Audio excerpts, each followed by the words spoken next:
This guy here was released from Christian Case County. after case of repeat offender being released on probation or parole. I've never seen it as bad as it is now. I've never seen a system more liberal and unwilling to do their job. For the life of me, I don't understand why Department of Corrections don't want to keep people locked up. Douglas County Sheriff Chris DeGaze is just one who's fed up. So too is the sheriff in Greene County. We're absolutely failing victims. Absolutely. It is a new mindset at Missouri's probation and parole. With this new supervision model, the mind shift has changed about incarceration. It should be the last resort and not the first response. Tiffany Lamosi is the regional administrator for PMP. We want to do the least restrictive, and if someone is using or someone is not reporting, what we are trying to do is find the root of that, find the reason for it. Law enforcers, though, call that getting a pass. There has to be consequences for your actions. There has to be penalties for what you do, and they have to fit the crime. Otherwise, you're not going to change these people. But PMP officers say they think with a little help and encouragement, they can. They're offering gas cards and gift cards for offenders' good behavior.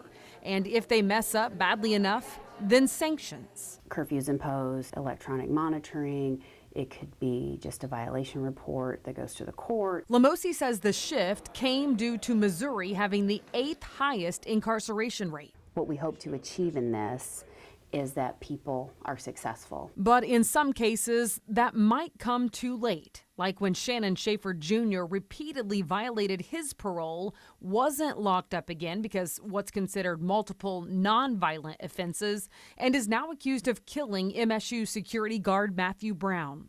There are going to be things. A slap to the sheriff's face on paper. I'm seeing the same people coming back over and over and over.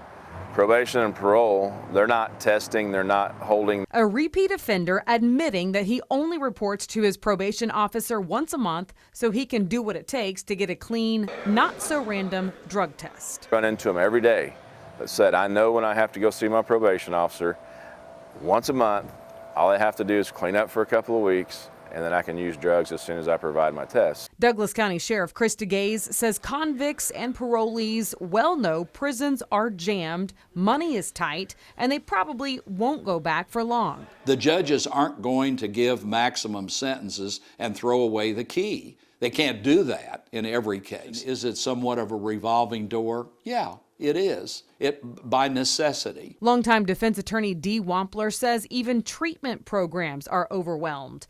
DeGaze, meanwhile, says the state needs to pay up what they owe county jails and says shutting down Northwest Missouri's prison is a bad idea. He'd rather money be spent on locking up offenders for longer.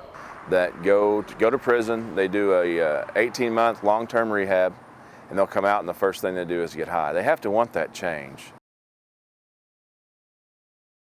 I realized that this is the same matrix that my granddaughter, who's 2 years old, has at her daycare. This chart is the Missouri Offender Management Matrix put out by the State Department of Corrections. But local sheriffs say the rewards, things like gas vouchers, attraction tickets, early release, are sending the wrong message. It's very dangerous for the public for a lot of these people to be out. Dallas County Sheriff Scott Rice says 2 innocent people killed in his county should still be alive today had PNP held offenders to higher standards. The double homicide, they started out on for stealing cars on probation and parole, and that escalated into a double homicide. It's so how can you judge what the next step's going to be? If they can keep getting away with it, they're going to feel more empowered until somebody ends up really hurt. He says Joe and Brandy Allen were killed last year on their front porch as 2 men tried to steal a car from them, and the Allens tried to stop them. Both men were on parole. Sheriff Rice called the Matrix Hug a Thug on social media and then got a visit from the state. We were there with our cameras, but got kicked out. This wasn't communicated to us, so I couldn't be prepared for that. So I'm happy to meet with you, Sheriff Rice, but I can't meet in front of the media. What we were hoping for, transparency. Who's funding these rewards? Taxpayers? The state tells us no. And there's no list. I've got to have a paper trail for every dime that goes in and out. So there should be a paper trail there somewhere to back up where that money comes from. But as far as I'm concerned, it comes from taxpayer dollars unless they produce it somewhere else.